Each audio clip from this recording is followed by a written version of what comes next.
Video को शुरू होने से पहले मेरा आपसे विनम्र निवेदन है कि वीडियो को पूरा देखा करिए, क्योंकि पूरा देखेंगे तभी आपको पूरी कहानी स्पष्ट समझ में आएगी।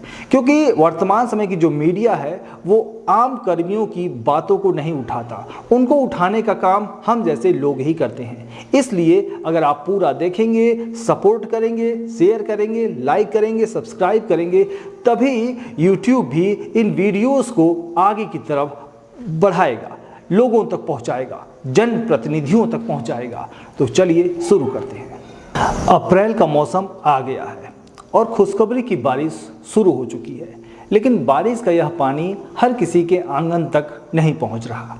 एक तरफ देश के माननीय सांसदों के लिए सैलरी में 7 साल बाद जोरदार उछाल आया, तो दूसरी तरफ उत्तर प्रदेश के आउटसोर्सिंग कर्मचारी अभी भी बादलों की ओर टकटकी लगाए बैठे हैं कि कब अप्रैल आएगा और कब उनके आंगन में वो खुशहाली की बारिश बरसेगी। जैसा कि माननीय मुख्यमंत्री योगी आदित्यनाथ जी के द्वारा कहा गया था कि 1 अप्रैल से जो वेतन बढ़ोतरी की प्रक्रिया है वो प्रारंभ की जाएगी।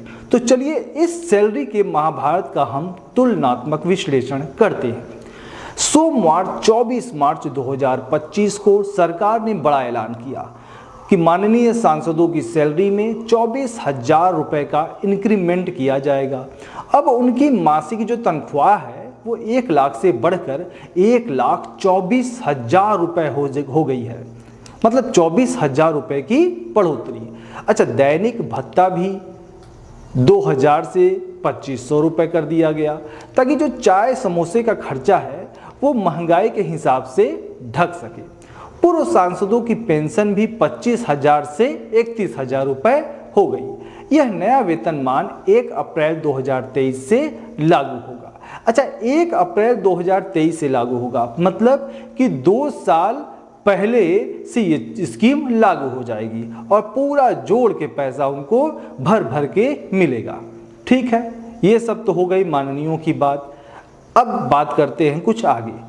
इन सब चीज़ों से एक बात स्पष्ट हो जाती है कि माननीयों का मान बढ़ाने में सरकार ने कोई कसर नहीं छोड़ी। 7 साल का इंतजार खत्म हुआ और वो भी 24% की शानदार बढ़ोतरी के साथ। अब नज़र हम दूसरी तस्वीर पर रखते हैं, उत्तर प्रदेश के आउटसोर्सिंग और संविदा कर्मचारियों की ओर, जो ग्राम प्रहरी से लेकर शिक्षा मित्र, इसके बाद रसोइयाँ हैं, जो स्कूलों में खाना बनाती हैं, एनएम हैं, जो आंगनवाड़ी के अंतर्गत काम कर रही हैं। तो इन लोगों का वेतन कितना है?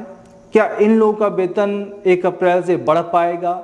और इनके काम करने के तरीक़ों को भी आप देखिए, ये कितनी मेहनत से, कितने लगन से अपने क्षेत्रों में काम करती हैं, पसीना बहाते हैं।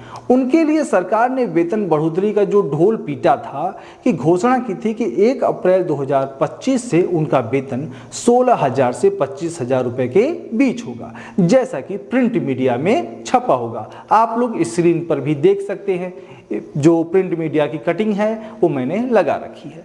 ग्राम प्रहरी, जैसे ग्राम कर्मचारी, जो कर्मचारी हैं, प्रहरी है, जो चौकीदार हैं, उन लोगों को 25 रुपये महीने के मिलते थे, उनसे वो गुजारा करते थे। वो भी उम्मीद लगाए बैठे थे कि 18,000 तक उनका वेतन पहुंच जाएगा और उनकी भी दैनिक जो जीवन है वो सुधर जाएगा। लेकिन यहाँ भी कुछ पेंच है, ये सिर्फ घोषणा है, अभी धरातल पर कुछ भी न्यूज नहीं उतर के आई है। मतलब मेरे कहने का अर्थ ये है कि 29 मार्च 2025 आ गया है, यानी 2 दिन सिर्फ बचे हैं 1 तारीख को आने में। सरकार के द्वारा बनाई जाने वाली समिति का कोई भी पता नहीं है। तो देखा जाए तो माननीयों की सैलरी में तुरंत 24,000 का इंक्रीमेंट और तुरंत नोटिफिकेशन भी जारी कर दिया जाता है। लेकिन अगर हम आउटसोर्सिंग कर्मियों की बात करें तो 2 दिन में क्या कोई चमत्कार होने की उम्मीद है? आप कमेंट बॉक्स में दे सकते हैं।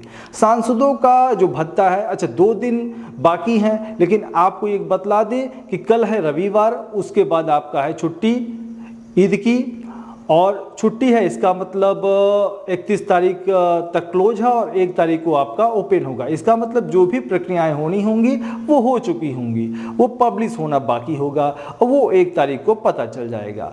ठीक है। अच्छा, संसद में बहस के बीच कॉफ़ी और चाय का स्वाद न बिगड़े, इसलिए 25 रुपये का जो मतलब इंक्रीमेंट है मतलब 500 रुपये बढ़ा दिया गया था सांसदों का, ये किया गया। अच्छा, दूसरी तरफ हम ग्राम प्रहरी की बात करें तो 25 रुपये महीने का उनको दिया जाता था। अच्छा, अब कॉफ़ी तो दूर, वो चाय के लिए भी वो तरस जाते हैं।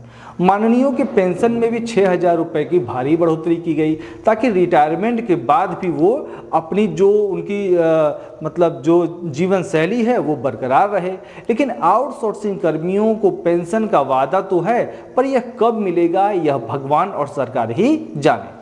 यहाँ जो मज़े की बात यह है कि जब दोनों की मेहनत पर हम नज़र डालते हैं तो सांसद संसद में बैठकर कानून बनाते हैं या कभी कभार कुर्सियाँ भी तोड़ देते हैं, जैसा कि आप लोग न्यूज़ मीडिया में देखते होंगे।